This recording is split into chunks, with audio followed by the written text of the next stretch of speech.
नमस्कार। आज हम बात करेंगे दिल्ली नगर निगम उपचुनाव के रिजल्ट के बारे में।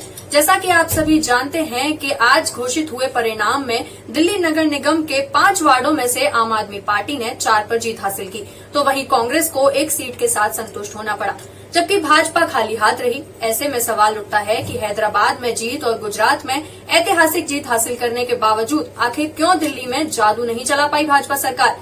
ऐसे ही कुछ सवालों के साथ आज हम बात करेंगे राजनीतिक सलाहकार मिस्टर सुनील मिश्रा के साथ। नमस्कार सर, हम आपसे जानना चाहेंगे कि दिल्ली एमसीडी बाई इलेक्शन के क्या संदेश हैं?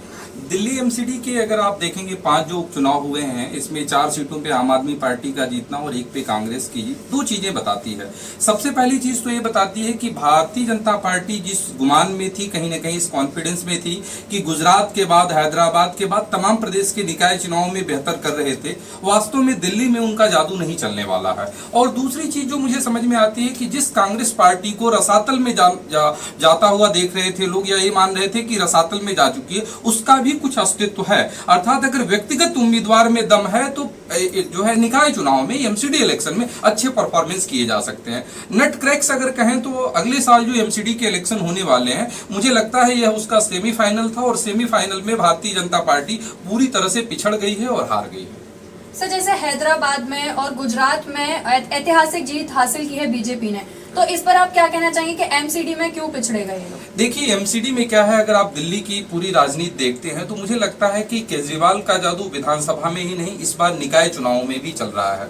जनता पिछले 4 सालों में, 3.5 सालों में अगर आप देखेंगे तो फ्री बिजली, फ्री पानी की चीजों से मुझे लगता है कि कहीं ना कहीं उसी इस चीज पे लगता है कि आने वाले वक्त में अगर एमसीडी में भी हम आम आदमी पार्टी को मौका देते हैं तो हमारी सफाई की व्यवस्थाएं, या एमसीडी के अंदर में जो भी पार्कों की मेंटेनेंस आती है, या जो आसपास की छोटी रोड की समस्याएं हैं, पानी की समस्याएं, ये और बेहतरी होगी। मुझे लगता है कि भारतीय जनता पार्टी के लिए और उनके जो तमाम काउंसलर हैं, मेयर हैं, उनको एक सीख लेने की जरूरत है कि भारतीय जनता पार्टी दिल्ली में अब स्टेट लेवल की लहर नहीं बना सकती। अगर 1 साल में आप बात करते हैं कि केजरीवाल के विरुद्ध कोई बड़ी लहर हो तो ऐसा मुश्किल लगता है। मुझे लगता है कि ग्राउंड लेवल पे, माइक्रो लेवल पे अगर इसके एग्जिस्टिंग काउंसलर, एग्जिस्टिंग मेयर अगर कुछ सक्रिय होते हैं, तब जाके आम आदमी पार्टी से फाइट कर सकते हैं या लड़ सकते हैं।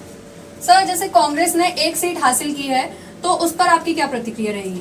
देखिए, सबसे पहली चीज तो आप बिल्कुल सही कर रहे हैं, कांग्रेस ने 1 सीट हासिल की है, लेकिन अगर आप देखते हैं उस पार्टिकुलर सीट के बारे में, मतीन अहमद जो कांग्रेस के एक बड़े नेता रहे हैं, विधायक रहे हैं, उनका अपना वर्चस्व अपनी एरिया में है, उनके लड़के उस सीट से प्रतिनिधित्व कर रहे थे। तो यह जीत सिर्फ कांग्रेस की जीत नहीं है, या कांग्रेस के लोग अगर इससे गुमान पाल लेते हैं कि यह कांग्रेस की जीत हुई है, तो ऐसा नहीं है। यह व्यक्तिगत एक छवि की जीत है। दूसरी चीजें आप मानकर चलें, अगर 4 आप और वार्डों में देखेंगे जिसमें जहां पे आम आदमी पार्टी जीती है, यहां पे भारतीय जनता पार्टी ने पहले की तुलना में कम वोट हासिल किए हैं। उसका रीजन यह है कि आम आदमी पार्टी का बढ़ता हुआ ग्राफ कहीं ना कहीं कांग्रेस के घटते हुए ग्राफ से कोरिलेट कर रहा है। अर्थात कांग्रेस धीरे धीरे अपने अस्तित्व को 10% से लेकर 5%, 6% पे आती जा रही है, और उसका मार्जिनल बेनिफिट आम आदमी पार्टी को होता जा रहा है। आने वाले वक्त में सबसे बड़ी चीज जो ये देखनी होगी, या अगले एमसीडी इलेक्शन में देखनी होगी, कि कांग्रेस के गिरते ग्राफ को भारतीय जनता पार्टी के श्राप के रूप में किस तरह से उसको लिया जा रहा है, या आम आदमी पार्टी इस रोल को कैसे अपने तरफ पाले में करती है। अगर ऐसा हुआ, अगर इसको हम सेमीफाइनल मानते हैं और अगर ऐसे ही परिणाम हुए, तो पिछले 20 सालों से जो किला भारतीय जनता पार्टी का था तीनों एमसीडीओं पे, अगर हम देखते हैं, वो शीला दीक्षित की गवर्नमेंट रही हो, केजरीवाल की गवर्नमेंट रही हो, पिछले 20 सालों से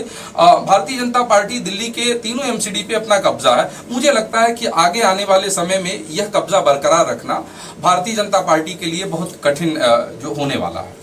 तो इस बार भाजपा सरकार 0 पे कैसे रह गई? अब भारतीय जनता पार्टी के 0 के होने के में 2 कारण है। सबसे पहली चीज तो कारण अगर आप ये देखें कि कांग्रेस का घटता हुआ ग्राफ, विधानसभा में हमने क्या देखा कि भारतीय जनता पार्टी की अपनी मार्जिन बढ़ने के बावजूद भी कांग्रेस का 5% के करीब में जनाधार खिसक गया। 2015 और 2020 की बात करते हैं। उसी तरह से मुझे लगता है कि भारतीय जनता पार्टी के बैड परफॉर्मेंस की जिम्मेदार थोड़ी हद तक कांग्रेस भी है। अर्थात कांग्रेस जितनी कमजोर होती जाएगी, आम आदमी पार्टी उतनी ही मजबूत होगी। दूसरी एक जो सबसे बड़ी चीज ये है कि एंटी इनकम्बेंसी का एक बड़ा इंपैक्ट होता है।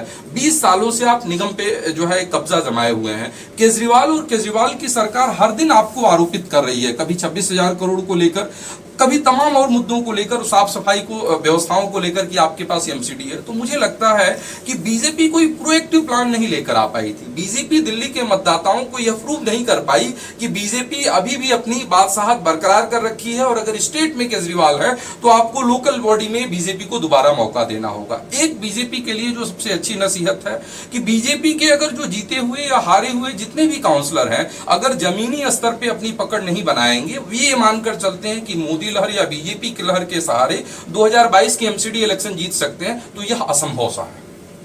धन्यवाद sir. Thank you so much. इसी के साथ हमने बात की मिस्टर सुनील मिश्रा जी से। अब ये देखना दिलचस्प होगा कि 2022 में आप ही आप होगी या फिर भाजपा साफ होगी। नमस्कार।